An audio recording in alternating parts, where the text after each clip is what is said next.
UGC का मामला अभी शुरुआत ही में, शुरुआत के दौर में भी, लेकिन अब गर्मी आ रही है और गर्मी आपको नजर आएगी 8 मार्च को। देखते हैं 8 मार्च को क्या होता है। लेकिन गाजियाबाद से जो ऐलान हुआ है कि डंडा के साथ डंडा भी रहेगा। और इसका क्या थी यूजीसी का जो 8 मार्च का आपका आंदोलन का तैयारी है, उसमें सुना है कि आप बोल रहे हैं कि भाई झंडा भी और डंडा भी लेके चलना है। तो झंडा तो रहेगा, लेकिन डंडे के लिए स्पेशली आपका इशारा क्या है? देखिए इसमें क्या बुराई है, हमारा झंडा टिकेगा कहाँ? तो डंडे पे टिकेगा, डंडे पे टिकेगा और कई काम आएगा डंडा। अब जितना मजबूत डंडा होएगा उतना बढ़िया। मैं तो आपके चैनल के माध्यम से केवल अपने कार्यकर्ताओं को, अपने भाइयों को जो आ रहे हैं उनसे यही बात कहूँगा कि अपने डंडे को तेल पिला के मजबूत करके जब झंडा लगा के आओगे। तो झंडे में डंडे का इतना वो तेल लगाने की क्या बात आ गई? अरे जितना मजबूत डंडा होगा, हमारा झंडा कमजोर थोड़ी है, हमारा झंडा मजबूत है, इसलिए उसके लिए डंडा मजबूत चाहिए। डंडा जितना मजबूत रहेगा झंडा उतना बुलंद रहेगा। कुछ अंदेशा है क्या वहाँ पे? देखिए इनपुट तो मिली है कि भाई हमारे कार्यक्रम में कुछ जो है ये सर्प घूमने आएंगे। अच्छा, तो सर्पों को भगाने के लिए, उन्हें पीटने के लिए इस काम भी आएगा। अरुण जी, भाई साहब झंडे के साथ डंडा तेल पिला करके, ये तो पहलवानों वाली बात हो गई, लठ मारो की बात हो गई।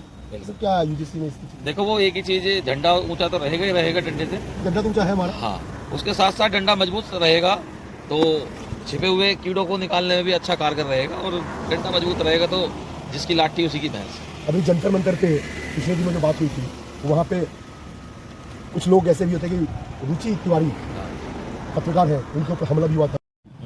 उसने जो चंद्रशेखर जी आए थे वहाँ पे जंतर मंतर पे, तो वहाँ पे कुछ बयान आया कि उनको हमला भी हुआ था। हाँ, तो मैं कहना चाहता हूँ उन लोगों से जिन्होंने हमारी बहन पे हमला किया था, आ रहे हैं जंतर मंतर 8 मार्च को, आ जाओ, तुम्हारा भी स्वागत है। कृष्णा जी, रुचि तिवारी जी अभी आई थी गाजियाबाद, कासना आई थी, नरसिंहानंद महाराज जी ने बोल दिया है, उनका बयान दिया है। उनका बयान आया कि समझ ले, सुन ले, तू मेरी बेटी है, अगर खरोच भी आई तो खा जाऊंगा, ऐसा नरसिंहानंद जी ने कहा। तो क्या किसको कहा? लेकिन कहा किसको? अरे गलत उसको कहा जो अपनी औकात से बाहर जाकर काम करने की कोशिश कर रहे हैं। कौन है ये? अब हमें क्या पता कौन है, ये तो आप बताओगे कौन है, हमें नहीं पता। हमें तो ये पता है कि जो भी अपने आप को औकात से बाहर जाकर हमारी किसी बहन को छेड़ेगा, हमारे किसी परिवार के व्यक्ति को छेड़ेगा, तो ये लट्ठी जो मैंने बताया ना तेल पी रहा है, ये इन्हीं के लिए पी रहा। और हाँ, हम तो अपने आपके चैनल के माध्यम से कह रहे हैं अपनी बहन से बाओ ना, हमला क्यों करवाते हैं ये लोग? अब ये तो समझ नहीं आता। आप लोग जब महिला पत्रकार और पुरुष पत्रकार की बात नहीं है, पत्रकारों का काम है आजादी के साथ अपने सवाल पूछना। आप उनसे पूछते हो, आप हमसे भी पूछते हो। हमने तो, हमारे तो कभी किसी प्रोग्राम में किसी पत्रकार पर हमला नहीं हुआ, हम अपने कार्यकर्ताओं को रोक देते हैं।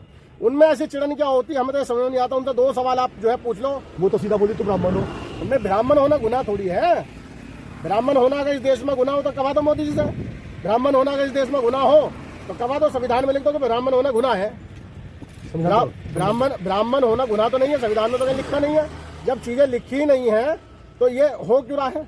और जिस तरीके से कोशिश करते हैं ना कि ब्राह्मणों को मारेंगे, ब्राह्मणों को पीटेंगे, मैं कह रहा हूँ डंडा तुम्हारे लिए तैयार कर रखे हैं। ये अब क्या जंतर मंतर पर बहुत बड़ी संख्या में लोग आ रहे हैं, बहुत बड़ी संख्या में। मोदी जी, हम किसी के खिलाफ है नहीं, सारे भाई हम तो छत्तीस बिरादरी के लोग हमारे अपने हैं। पर कुछ जिनकी मानसिकता ही तुच्छ मानसिकता है, जो इतनी घृणित विचारधारा रखते हैं कि भाई तू फलाने का है, तू ब्राह्मण का है, तू राजपूत का है, तू ठाकुर का है, अब हमारे साथ नहीं कर दिया। करा किसी के साथ कुछ नहीं है ना, इन्हें पता कि किसी के साथ क्या होगा। अगर हम करने वाले होते, हम संत रविदास को पूजने वाले लोग हैं, हम वाल्मीकि जी महाराज की रामायण पढ़ने वाले लोग हैं, हमने उनका सम्मान करना जाना है, हमने किसी का अपमान नहीं करना जाना। और इनके दिमाग में एक फतूर मार दिया गया है। और ये फतूर वाले जो होते ना, एक इनकी बनी रहती है ग्रुप का चर्चा, इन्हें ये 18, 17, 16 साल के लुंडे होते हैं, इन्हें अभी खा के हाथ पूछने की जो है वो नहीं होता कि कैसा हाथ पूछना है। भाई इन्हें तो एक बात सिखा दी गई है, हमारे पास अत्याचार हुआ, कब हुआ, किसने करा, कहाँ हुआ, कब हुआ, कुछ नहीं पता इन्हें। आप इनसे 2 चीजें अलग पूछ लो, कोई भी पत्रकार पूछ लो, भाई कब हुआ? नो तुम तो ब्राह्मण हो, उसका माइक छोड़ के चलने को तैयार हो जाए, हम तो चल रहे हैं, तुम तो ब्राह्मण हो, तुम्हारे तो मेंटेलिटी में ऐसी है। मतलब इनकी खुद की मेंटेलिटी नीचे को जा रही है, दूसरे की मेंटेलिटी में सवाल खड़े करते हैं लोग। जो महाराज ने कहा बढ़िया कहा, भाई बेटी तो हमारी है, बहन तो हमारी है, कोई हमारे सामने हमारी बहन बेटी को छेड़ेगा हम छोड़ेंगे थोड़ी। हम तो लट पिला कर तैयार कर अपने सारे कार्यकर्ता हो रखी है, लट मजबूत रख के आओ, कोई दिक्कत नहीं। अरुण जी, क्या आप लट का जमाना, या तो रॉकेट आ गया है? देखो रॉकेट का, जब रॉकेट की आवश्यकता पड़ेगी, जिस चीज की आवश्यकता पड़ेगी हर चीज से पूर्ण तरीके से आ रहे हैं। हाँ, पूरी तैयारी से आ रहे हैं, और ये आपके चैनल के माध्यम से बता देना चाहता हूँ, आओ, आपका भी स्वागत है। और ये डंडा और झंडा की जो लगातार बात हो रही है ना, वो सिर्फ आप ही के लिए हो रही हैं। आपके इलाज बांध दिया जाएगा।